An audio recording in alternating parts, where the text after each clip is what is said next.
Hello and welcome to ज़रा हट के। मुबशर ज़ैदी, ज़रार खोड़ो और वसतुल्लाह खान का सलाम कबूल कीजिए।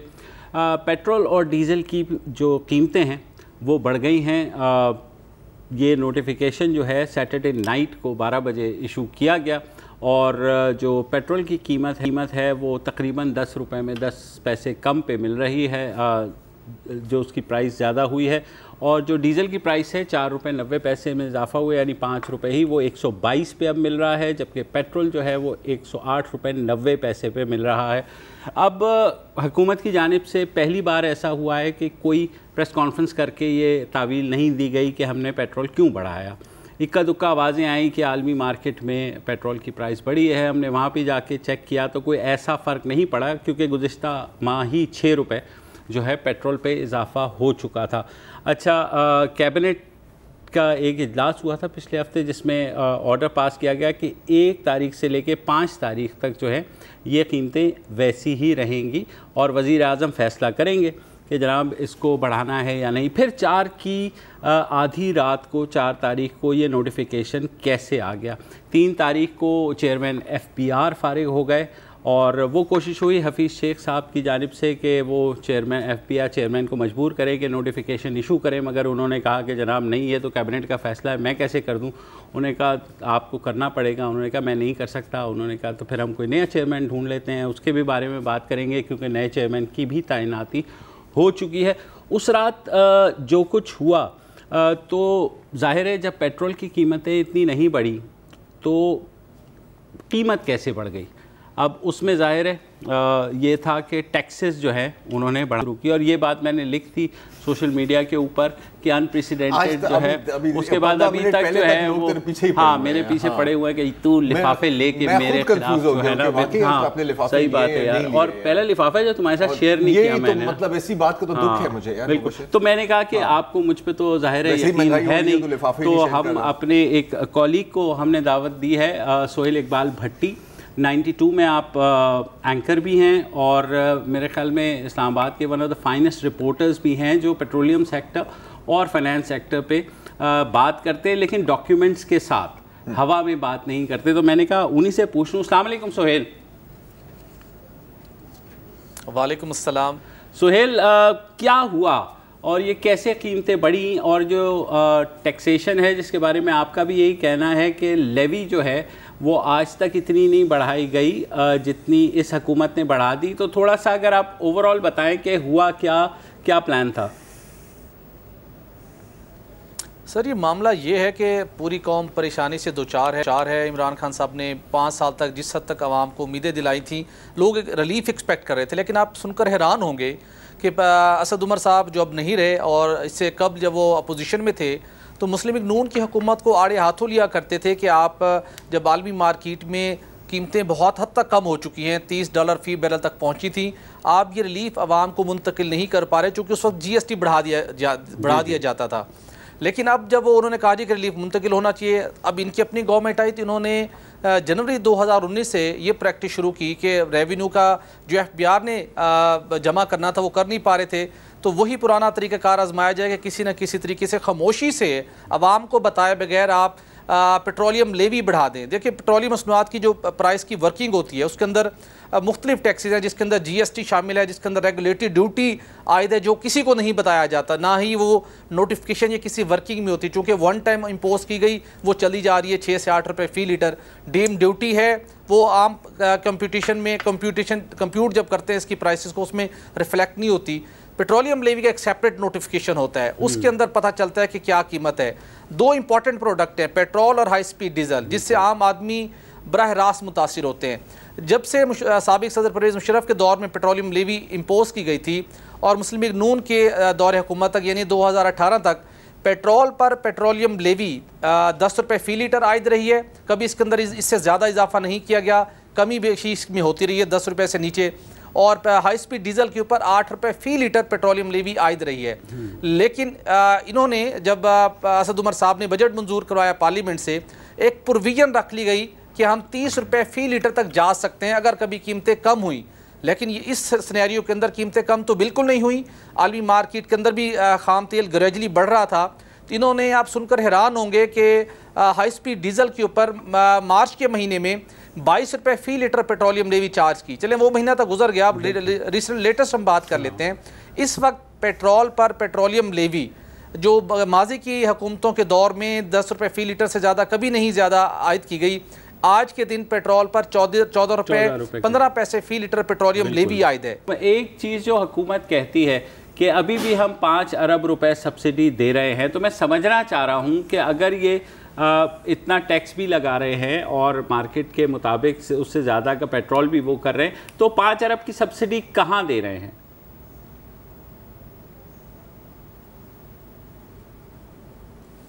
सोहेल, हेलो, मेरे ख्याल में उनकी लाइन ड्रॉप हो गई। मैं तो एक चीज़ अभी सोहेल साहब जब वापस आएंगे तो मैं उनसे पूछना कि देखिए बिल्कुल माना कि अवाम रिलीफ एक्सपेक्ट कर रही है, अवाम हमेशा रिलीफ एक्सपेक्ट कर रही होती है, और माना कि जब आप इस पर इख्तलाफ में होते हैं तो एक आपका नारा होता है, और फिर जब आप हुकूमत में आते हैं कुछ रियलिटीज सेट इन होती हैं कि भाई उस वक्त तो पेट्रोल बम है और अभी ये इमरान खान साहब की ट्वीटें भी तो इतनी लेजेंडरी पड़ी हुई है ना, आपको हर एक इवेंट पर कुछ ना कुछ मिल जाएगा। ये तो बात हमने कवर की हुई है। नून लीग मेरा जो सवाल है जो मैं अभी होपफुली सोहेल साहब के साथ दोबारा हमारा तो अभी पहले डिस्कस कर लेते हैं ना। हाँ। तो ये तो होना ही नहीं था।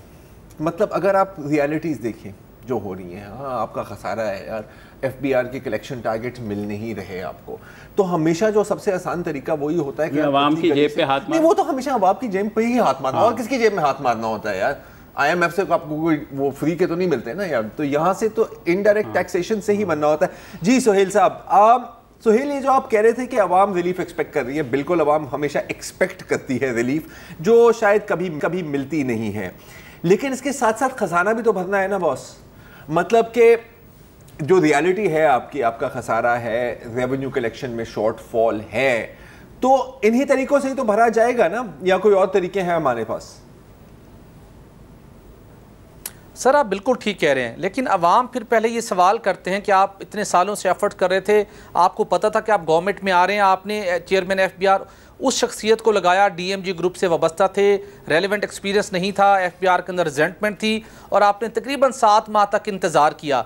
फिर अब थोड़ा सा बोझ उन लोगों की जानिब मुंतकिल कीजिए, उनसे क्वेश्चन कीजिए और बताइए अवाम के साथ कि ये गलत फैसला था, यहाँ पर इसका खमियाजा इस साहब ने भुगता है, इनकी ये राय थी, अवाम का इसमें कोई कसूर नहीं है। अब यकीनी तौर के ऊपर और कोई ऑप्शन नहीं है, स्पेशली जब IMF के प्रोग्राम के बिल्कुल आप करीब पहुँच चुके हैं, अब तो फ्लेक्सिबिलिटी का क्वेश्चन नहीं है, चंद दिनों के नहीं चंद हफ्तों का नहीं, जो असद उमर साहब कहा करते थे, अब तो शायद कहा जा रहा है कि 2 साल तक अवाम की चीखें निकलती रहेंगी और ये मुश्किल बर्दाश्त करना पड़ेगी।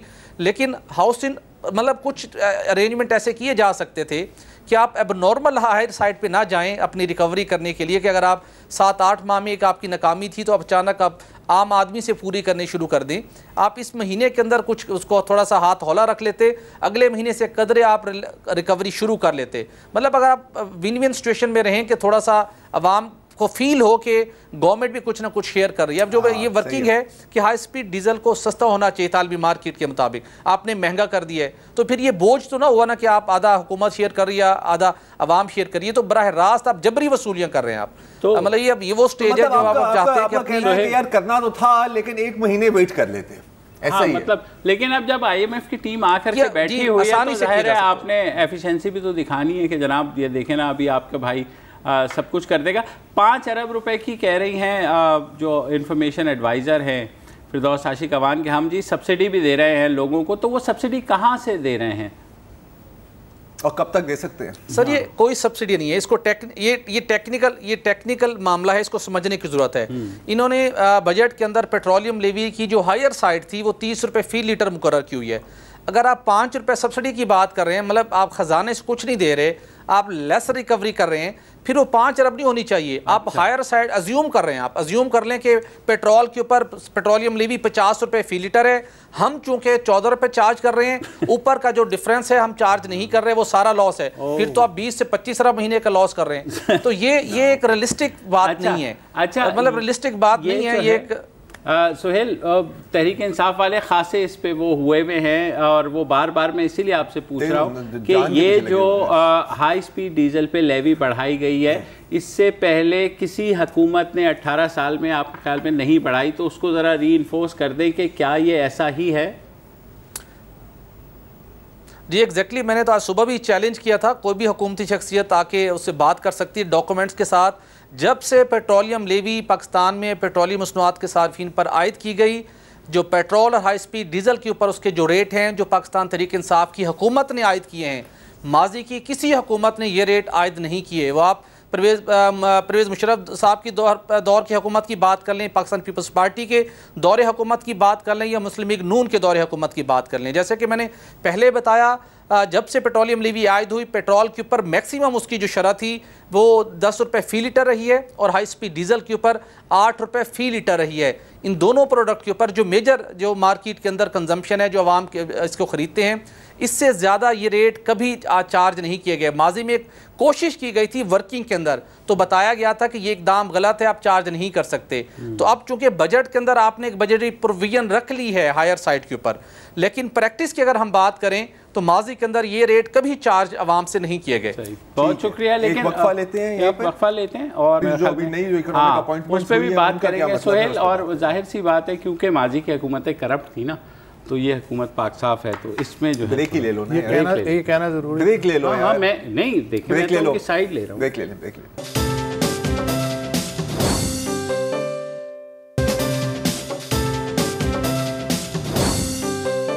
Welcome back. और हम बात कर रहे थे पेट्रोलियम प्राइसेस की, जिनके ऊपर टैक्सेशन जो है ख़ासी बढ़ गई है, और इसी बात को लेके आज अपोजिशन ने भी जो है पार्लियामान में ख़ासा हंगामा किया। स्पीकर साहब को जो है इजलास मुलतवी करना पड़ा कल तक। और अपोजिशन का एक और बात भी अपोजिशन ने कही कि जनाब ये IMF के पास आप मुल्क गिरवी रखवा रहे हैं। जैसे अपोजिशन ने तो आज तक कभी IMF की कोई चीज़ नहीं मानी, हमेशा तन के खड़े रहे कि जनाब हम।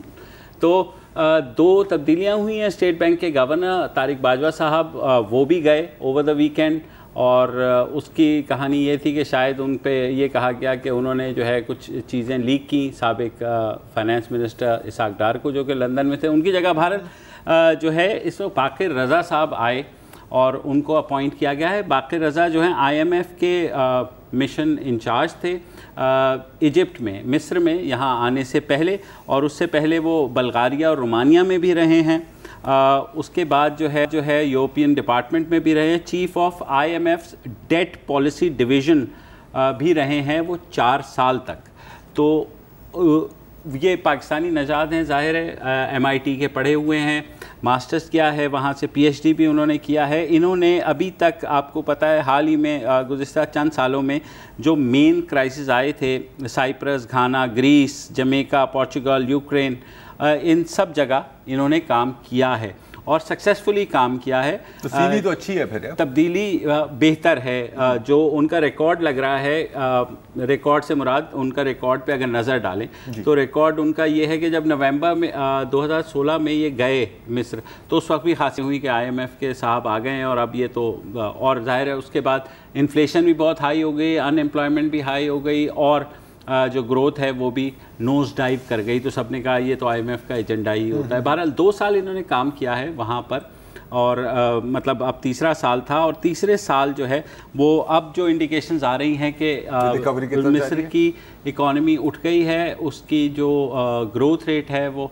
तकरीबन 5.5% हो चुकी है, और जो उसके कर्ज़े वगैरह हैं वो भी अब मिस्र और हमारी इकॉनमी खासी मिलती जुलती है इन टर्म्स ऑफ, उनके कोई 75-80 बिलियन डॉलर के कर्ज़े हैं, हमारे 96 बिलियन डॉलर के 90 से ऊपर हैं, और हमारी लेबर फोर्स जबकि मिस्र के मुकाबले में डबल है।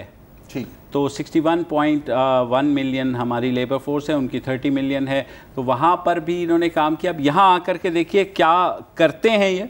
बहरहाल ये जो करेंगे वो तो देखेंगे, क्योंकि रेगुलेट करना है मॉनेटरी पॉलिसी को, आपकी करेंसी को स्टेबलाइज करना है, सारे बहुत से ऐसे चैलेंजेस है। एक और साहब जिनको FBR का चेयरमैन जिनको इंतखाब किया गया है वो हैं शब्बर जैदी साहब, A.F. फर्ग्यूसन के सीनियर पार्टनर भी हैं, और ख़ासे आपने माशी माहिर के तौर पर देखा होगा। हमने मेरे दोस्तों ने, दोनों ने, बल्कि मैं तो नहीं था उस दिन, इन्होंने 30 मार्च को उनका इंटरव्यू किया और पूछा कि हमारी मईशत में क्या ख़राबियाँ हैं। तो सुनिए पहले कि शब्बर जैदी ने क्या कहा। मैं आज की बात करता हूँ, लेकिन बार बार हम एक बात करते हैं पॉलिटिकल विल की। आप पाकिस्तानी मेजर सियासतदान जो आज असेंबली में बैठे हैं, इनके कारोबारों को लिस्ट करें। कि ये कारोबार कैसे करते हैं।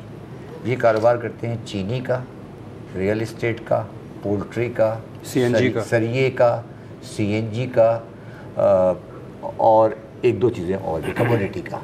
इनमें से एक भी सेक्टर डॉक्यूमेंटेड नहीं है, अनडॉक्यूमेंटेड है। तो हम बेवकूफ़ हैं जब हम उनसे डॉक्यूमेंटेशन की दरख्वास्त करते हैं, समझते हैं। तो सर आप, मेरा सवाल है, आपका पूरा प्रोग्राम ही गलत है ना। आप जब सारी बातें करें, ये गलत बात करें ना कि एक विल किसकी होगी जब मेरा पूरा कारोबार ही मैं चीनी की मिसाल ले लेता हूँ ना। चीनी में आज कोई लिस्टेड कंपनी क्यों नहीं है? आज चीनी में कोई लिस्टेड कंपनी क्यों नहीं है? आप मुझे बता दें चीनी का प्रॉफिट कितना है? आगाह में चिराग जलाते ही हो गया। दुनिया तो मेरे हिसाब से बढ़कर खराब है। इस वक्त पाकिस्तान का बुनियादी मसला ये है कि सियासतदान का बिजनेस और बिजनेस का सियासतदान एक हो गया है। और जिन इदारों को बिजनेस नहीं करना चाहिए वो सबसे बड़े बिजनेसमैन इसमें सर, और ये विल वाली बात जो है वो हमारी वो मिथ है। जिन इदारों को बिजनेस नहीं करना चाहिए वो सबसे बड़े बिजनेसमैन है, जिन्हें करना चाहिए वो कहीं नजर नहीं आते। जो असेंबली में बैठे हैं उनमें से मुझे ये बताएं कि उनमें से कितने आदमी हैं जो डॉक्यूमेंटेड बिजनेस में इन्वॉल्व हैं।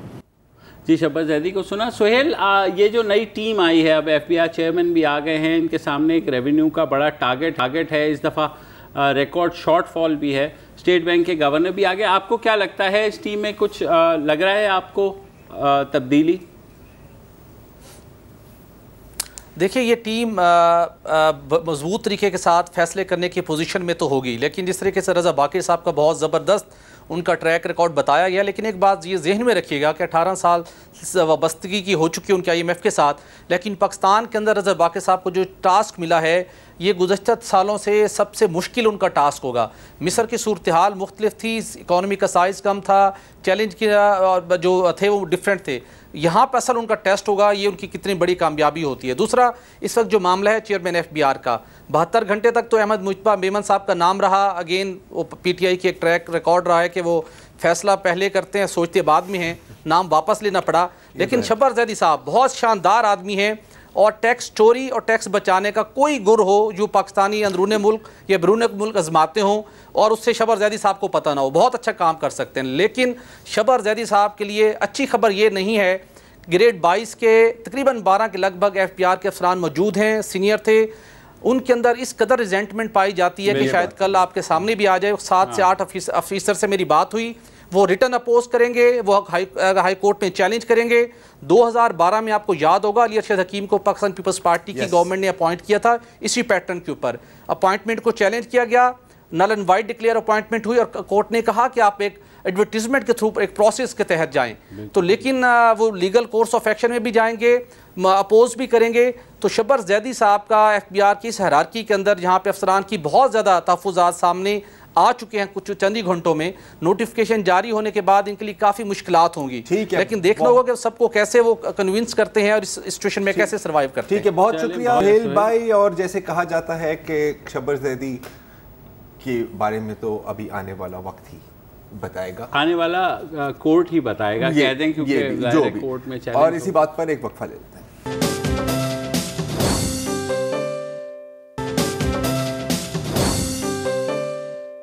साइंस और टेक्नोलॉजी की मिनिस्ट्री में हमने ये फैसला किया है कि 5 अरकान के ऊपर एक कमेटी कॉन्स्टिट्यूट की जाए जिसमें मेट के लोग भी होंगे, स्पार्को के लोग भी होंगे और वो हतमी तौर के ऊपर एक जायज़ा लें मॉडर्न टेक्नोलॉजी की मदद से और एक कमरी कैलेंडर पाकिस्तान का जारी किया जाए।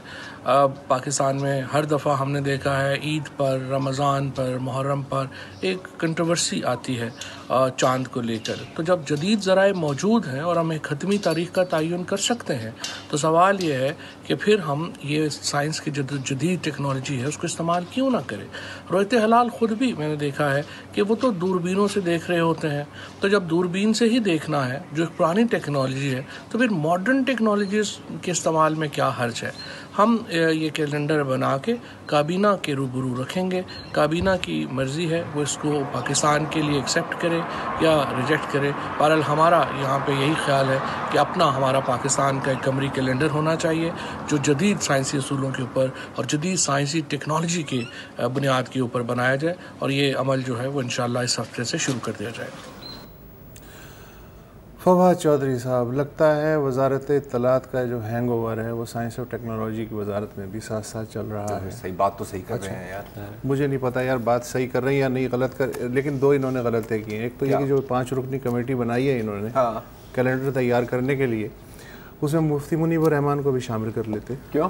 तो फिर वो बहस आगे ना बढ़ती। अच्छा अच्छा, सबको पता है यार कि क्या बहस चलो, हो रही हाँ, है। अच्छा, वो पता है। दूसरी बात ये है कि ये जो कैलेंडर बनाएगी, ये जो 5 रुकनी कमेटी, ये ऑलरेडी कैलेंडर बना हुआ है दुनिया में। इसको सिर्फ अडॉप्ट करने का मसला है, ये दोबारा पहिया ईजाद करना ल्यूनर कैलेंडर। हाँ हाँ, वो मतलब सेकंड तक का कैलेंडर जो है वो मौजूद है।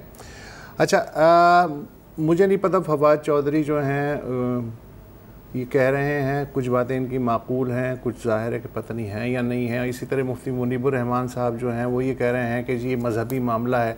अभी किस हद तक मजहबी मामला है कि जी सिंपली आपको चाँद देखना है और शुक्राने की दुआ करनी है कि अल्लाह का शुक्र है कि चाँद नज़र आ गया। अगर मजहबी मामला होता तो तमाम मुसलमानों पर फ़र्ज़ होता कि भैया चाँद को आपको देखना चाहिए, तो वो दूसरी समत में जा रहे हैं। ये जो बेसिक इन्फॉर्मेशन है, टेक्नोलॉजी को इस्तेमाल होना चाहिए, साइंस को इस्तेमाल होना चाहिए या नहीं, वो तभी फ़ैसला हो सकता है कि कितनी मुफीद है। अब जो कमरी और शमसी जो है कैलेंडर, उसमें जो कैलकुलेशन है वो एक सूरज की गर्दिश के एतबार से होती है, ज़ाहिर है, एक चाँद की गर्दिश के एतबार से होती है। जो कमरी कैलेंडर जो चाँद की बुनियाद पे है, उसमें 2 नए चाँदों के दरमियान 29.5 दिन का वक्फ़ा होता है, यानी 30 दिन का नहीं होता। अब 29.5 को आप चाहे फ़र्ज़ कर लें 30 दिन फ़र्ज़ कर लें या 29 फ़र्ज़ कर लें, डिपेंड करता है कि मतलब प्लस माइनस चाँद की मूवमेंट क्या है। अच्छा, जब चाँद ज़मीन और सूरज के ऐन दरमियान में आता है, बिल्कुल आखिर में, तो उस लम्हे में उन चंद घंटों के लिए वो नज़र नहीं आता, गायब हो जाता है, जैसे कि चाँद कभी था ही नहीं। फिर अगले रोज़ 17 घंटे से 24 घंटे के दौरानिए में नया चाँद पैदा होता है। ठीक है। अच्छा, ये जो नौमालूद चाँद है, ये कभी नेकेड आई से आप देख सकते हैं, ज़रूरी नहीं है कि आप देख सकें, क्योंकि ये सिर्फ पहले दिन पैदा होने के बाद 20 से 25 मिनट नज़र आता है। हाँ, और उसके बाद फिर अगले दिन वो बढ़ना शुरू होता है। अच्छा, ज़मीन चूँकि सीधी नहीं है, कर्व है, लिहाजा चाँद पैदा होने के बाद भी कुछ इलाकों में देखा जा सकता है, मगर सब इलाकों में नज़र नहीं आ सकता, इसलिए कि ज़मीन यूँ है, यूँ नहीं है। ठीक है। माहिर फ़लकियात अलबत्ता चाँद और ज़मीन की गर्दिश कैलकुलेट करके सेहत के साथ, प्रिसीजन के साथ बता सकते हैं कि किस खित्ते में कौन से महीने का चाँद नज़र आने के इम्कानात ज़्यादा हैं। तो रोज़ हिलाल कमेटी वहाँ कंसंट्रेट कर सकती है कि वहाँ चाँद देखने की कोशिश करे, बजाय इसके कि पूरे मुल्क में देखने की कोशिश की जाए। साइंस भी खुदा की नेमत है। अच्छा, उसे भी अगर सहूलत बढ़ रही है तो उसे क्यों नहीं इस्तेमाल किया जा सकता। एक आपने सुना होगा उस्तरलाब। जी सर, ये मुसलमानों ने ही इजाद किया था। उससे पहले सितारों की मदद से समुंदर में जो सफ़र करते थे वो मोहम्मद अल-फज़ारी लेट 8th सेंचुरी। जी। अच्छा, अब 8वीं सदी अब GPS है, ये उसी का जो है जदीद रिश्तेदार है। पुराने ज़माने में साया लंबा हो रहा है, छोटा हो रहा है, उससे वक्त का तयन होता था। अब मुफ्ती मुनीबुर रहमान साहब घड़ी बांधते हैं, नहीं साए पे नहीं करते वो। अच्छा, इसी तरह नॉर्थ पोल और शुमाली यूरोप में भी मुसलमान रहते हैं। वहाँ गर्मियों में उजाला रहता है और सर्दियों में अंधेरा रहता है, लेकिन उसके बावजूद वो रोज़े भी रखते हैं। अपना उन्होंने बनाया ना सिस्टम, रोज़े भी रखते हैं, मगरिब की नमाज भी होती है, असर की नमाज भी होती है, 5 नमाजें होती हैं। तो ये जो है उन्होंने अपने उससे जहन से काम लिया है। तो अब मसला ये है कि जब वो फवाद चौधरी की ये बात दुरुस्त है कि अगर आप दूरबीन इस्तेमाल कर रहे हैं, जो कि एक साइंसी आला है, और हवाई जहाज़ में बैठ के आप चांद की तलाश में निकल खड़े हुए हैं, तो फिर नेकेड आई का तस्वुर तो चला गया। तो अब अगर ये तस्वुर चला गया तो अब आप जो कैलकुलस है या फलकियात का जो दूसरा प्रिसीजन वाला जो सिस्टम है, उससे भी मदद ले सकते हैं, क्यों नहीं ले सकते। बिल्कुल सही है, लेकिन मैं एक चीज़ समझना चाह रहा हूँ, क्योंकि आप जब रुयत हिलाल कमेटी वाले अगर हबीब बैंक प्लाजा की छत पे दूरबीन से ही देख, मैं वही अर्ज़ कर चुका हूँ ना, वक्फा ले लें।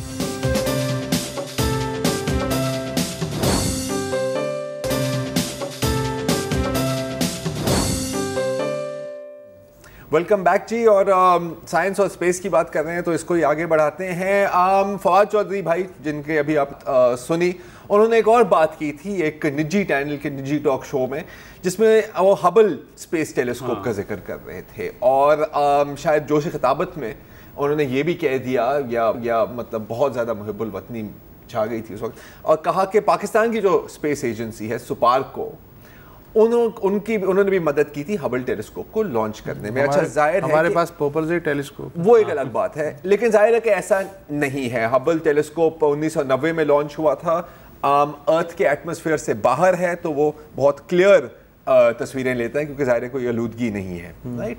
और नासा ने इसको लॉन्च किया था और यूरोपियन स्पेस एजेंसी ने उसमें मदद की थी। अच्छा, बहुत लोग मैं जानता हूँ कि सोशल मीडिया पर बड़ा मजाक भी उड़ा रहे हैं फवाद चौधरी साहब का, और आप ये सुनकर शायद हैरान होंगे कि मैंने आज बिल्कुल उनका मजाक नहीं उड़ाना, क्योंकि कम अज़ कम हबल के जिक्र करने से मुझे आखिरकार एक मौका मिल गया है कि मैं भी थोड़ी सी स्पेस के बारे में बात करूँ।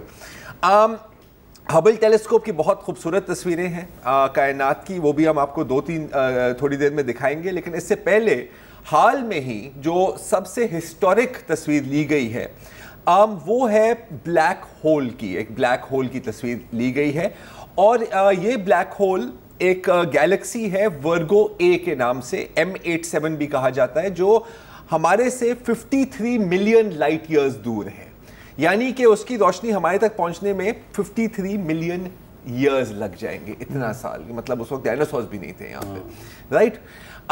ये ब्लैक होल की जो तस्वीर आप देख रहे हैं, अच्छा, ब्लैक होल की जो इंटरेस्टिंग बात है कि कोई चीज़ वहाँ से भाग नहीं सकती, वो हर एक चीज़ को अपने अंदर अट्रैक्ट कर लेता है, इतना कि रोशनी भी वहाँ से नहीं निकल सकती। तो अगर आप किसी दिन बदकिस्मती से ब्लैक होल में फंस गए, you have to travel faster than the speed of light वहाँ से निकलने के लिए, नहीं तो वैक्यूम क्लीनर की तरह आपको अंदर चूस ले, जैसे कई ममालिक की मईशत, ऐसा भी है। अच्छा, ये जो इसके इर्द गिर्द, तो फिर सवाल है कि आप इसकी तस्वीर कैसे ले सकते हैं। इंटरेस्टिंग बात है कि दुनिया के जो बड़े टेलीस्कोप ऑब्जर्वेटरीज हैं, 7 ऑब्जर्वेटरीज को लिंक करके ये तस्वीर ली गई है। और ये जो लाल आप देख रहे हैं इसके इर्द गिर्द, ये क्या है? ये वो है जो सारा जो मटेरियल गैदर सक इन हो रहा है ब्लैक होल के, ये वो जल रहा है। यू सी, जो भी मैटर है, और ये तो पूरे स्टार्स को भी खींच लेता है। अच्छा, इसको कहते हैं super massive black hole. Black holes होते हैं, मैसिव ब्लैक होल्स होते हैं, और सुपर मैसिव ब्लैक होल्स है। इसका साइज कितना है? हमारे जो सूरज है ठीक ठाक साइज का है ना यार, 6.8 बिलियन टाइम्स हमारे सूरज से, ये पता है, 6.8 बिलियन टाइम्स। और जो M87 गैलेक्सी है ये इसके बीच में है, मतलब कि किसी वक्त पर एक बहुत बड़ा सितारा फटा था और ये ब्लैक होल बना था। अच्छा, ब्लैक होल्स बनते कैसे हैं ये भी आपको थोड़ा सा बता देते हैं। तो अगर नेक्स्ट स्लाइड पर चले जाएं, लाइफ साइकिल वाली पे, जैसे ही एक लाइफ साइकिल है, हम पैदा होते हैं, हम बड़े होते हैं, और फिर हम मर जाते हैं। स्टार्स की भी एक लाइफ साइकिल होती है जो आप यहाँ देख रहे हैं। पहले एक नर्सरी में पैदा होते हैं जिसको कहते हैं आप स्टेलर नेब्यूला। यहाँ पर छोटे छोटे सितारे पलते हैं, फिर वो किसी दिन बड़े हो जाते हैं। हैचरी है ये, बेसिकली हैचरी है, बेसिकली ये कायनात की हैचरी है। It's amazing. जो 1.5 पसली नॉर्मल किस्म के सितारे होते हैं, जैसे कि हमारा सितारा है, वो देर तक चलते हैं, मिलियंस बिलियंस ऑफ इयर्स तक, मिलियंस ऑफ इयर्स तक वो चल सकता है। सितारा हमारा 1.5 पसली का, लेकिन अकड़ देखें वही ना सर, वो से ना the brightest candles burn the fastest, right. वो फिर जब बुढ़ा हो जाता है तो वो फूल जाता है, थोड़ा ठंडा भी हो जाता है, जैसे हम बड़ी उम्र में हम भी थोड़ी सी यूं हो जाते हैं, और उसको कहते हैं रेड जायंट। अब वो वापस ले आओ स्लाइड यार, मुझे क्या दिखा रहे हो। वो जब कोलैप्स होता है तो फिर एक प्लैनेटरी नेब्यूला बन जाता है, और फिर वो श्रिंक करके एक वाइट ड्वार्फ बन जाता है, ठीक है, बिल्कुल छोटा सा। लेकिन वाइट ड्वार्फ पर अगर आप जाएं तो जो यहां पर आपका वजन है वो 3.5 लाख गुना ज्यादा होगा। मतलब आप वहां पे कदम ही लगाए तो आप क्रश हो जाओगे ग्रेविटी से। अच्छा, जो बहुत बड़े सितारे होते हैं, जो हेल्दी सितारे होते हैं, वो जब बनते हैं रेड जायंट, वो रेड सुपरनोवा जायंट बनते हैं, और फिर वो एक्सप्लोड कर जाते हैं इनटू अ सुपरनोवा। कभी कभी अगर आपने बहुत एक ब्राइट स्टार देखा हो तो हो सकता है कि वो सुपरनोवा हो, और फिर वो जब सुपरनोवा कोलैप्स होता है, इतनी शिद्दत से फटता है कि जो रियलिटी का फैब्रिक है उसमें एक छेद बन जाता है, which you call a black hole. तो आई मीन मेरे लिए तो बहुत फैसिनेटिंग है। एक थ्योरी ये भी है कि अगर आप एक्चुअली ब्लैक होल में सेफली एंटर हो जाए तो हो सकता है कि आप कायनात के किसी एक दूसरे ब्लैक होल से एग्जिट करें। ज़ाहिर है किसी को नहीं पता, क्योंकि टाइम के दूसरी तरफ चले जाएं। ये भी हो सकता है। Again it is a rip in the space time fabric. तो एनीवे साइंस फिक्शन में इस पे बहुत बातें हुई हैं। अब वापस आते हैं हबल पर। और हबल की जब एनिवर्सरी आई थी तो उन्होंने 27 तस्वीर रिलीज की थी, और उसमें से मैंने कुछ चुनी आपके लिए, आपको दिखाने के लिए। सबसे पहली जो स्लाइड है, अगर आप स्क्रीन पर दिखा दें, फुल स्क्रीन दिखा दें प्लीज, वो इसको कहते हैं पिलर्स ऑफ क्रिएशन। अभी नेबुला की बात हो रही थी ना, ये अगर आप देख लें, सुतून हयात। सतून हयात। और ये सतून हयात क्यों है? क्योंकि आप देख रहे हैं उस्ताद साहब कि इसके अंदर जो पिक्चर्स हैं, ये जो लिटिल डॉट्स ऑफ लाइट हैं, ये बेबी स्टार्स हैं जो इसके अंदर पल रहे हैं। और पिलर्स इनको क्यों कह रहे हैं? कि वो बिल्कुल ये सतूनों की तरह हैं, आप देख सकते हैं यहाँ पर। अच्छा, अगर आप ये जो सतून हैं, ये लोकेटेड हैं ईगल नेबुला में। तो अगर आप अगली स्लाइड में जाएं, जिसमें थोड़ा सा आप समझ लें कि एक जूम आउट करके दिखाया जा रहा है, ये है उसका, जिस गैलेक्सी के अंदर वो लोकेटेड है, ये उसका वाइड एंगल आप समझ लें तस्वीर है। अच्छा, अब नेबुलाज बहुत हैं दुनिया पूरी कायनात में। तो जो अगला जो नेबुला मैं आपको दिखाना चाह रहा हूँ, उसको कहते हैं कोन नेबुला। अगर हम इसकी तरफ जाएं, एक दफ़ा ये रहा, और इसको इसलिए कोन नेबुला कह रहे हैं क्योंकि आप देख रहे हैं कि ये बिल्कुल एक कोन की तरह ऊपर जा रहा है। ये जो पीछे आप जो लाल रंग देख रहे हैं, क्योंकि इसके अंदर जब सितारे बन रहे होते हैं, उनसे जो रेडिएशन बनती है वो फिर जलती है, और ये लाल रंग बनता है इसका। अच्छा, हमारी तो अगर हम थोड़ा सा हमें आगे जाना होगा एबेल वाली स्लाइड तक। आपको पता है कि हमारी जो मिल्की वे है उसमें 150 से 250 बिलियन स्टार्स हैं। ये जो आप तस्वीर देख रहे हैं, ये सितारे नहीं हैं, ये इसको कहते हैं गैलेक्टिक क्लस्टर। और ये जो हर एक रोशनी का आप पॉइंट देख रहे हैं, ये हमारी गैलेक्सी की तरह एक और गैलेक्सी है जिसके अंदर करोड़ों स्टार्स हैं, और पता नहीं उसके अंदर कितनी लाइफ होगी। गैलेक्सीज की भी बड़ी अजीब शेप है। हमारी जो गैलेक्सी है वो एक स्पाइरल किस्म की है। ये जो अगली आप गैलेक्सी मैं आपको दिखाना चाह रहा हूँ, अगली स्लाइड पर जाएं, सिगार पर, इसको कहते हैं सिगार गैलेक्सी, क्योंकि आप देख रहे हैं कि इसका शेप भी बिल्कुल सिगार की तरह है। अगर आपने मेक्सिको की कभी वो हैट देखी है, वो सोम्ब्रेरो, तो ये है आपकी सोम्ब्रेरो गैलेक्सी। सोम्ब्रेरो गैलेक्सी की तरफ जाना, सॉरी इसके बाद है मेरा ख्याल है, हाँ जी, ये आप देख रहे हैं, this is the Sombrero Galaxy. मतलब पूरी गैलेक्सी है एक हैट की तरह। एंड देन फाइनली मैं आपको दिखाता हूं, इनको कहते हैं, कभी कभी दो गैलेक्सी साथ में टकरा भी जाती हैं, ये उसका अंजाम होता है। इसको कहते हैं द एंटेने, जिसमें दो गैलेक्सीज मर्ज कर रही हैं। अच्छा, इसमें तबाही भी होती है, लेकिन फिर करोड़ों नए सितारे भी इसमें पैदा होते हैं। तो जहां तबाही है वहां पर, मतलब where there is life there is death। तो आप देख सकते हैं, मौत से जिंदगी और जिंदगी से मौत। जिंदगी से मौत। तो ये है हमारी कायनात, और हम अभी तक फंसे हुए हैं कि यार चांद नहीं नजर आ रहा। बहरहाल हम आज के लिए इतना ही जी, अब हम कल मिलेंगे। खुदा हाफिज और रमज़ान मुबारक।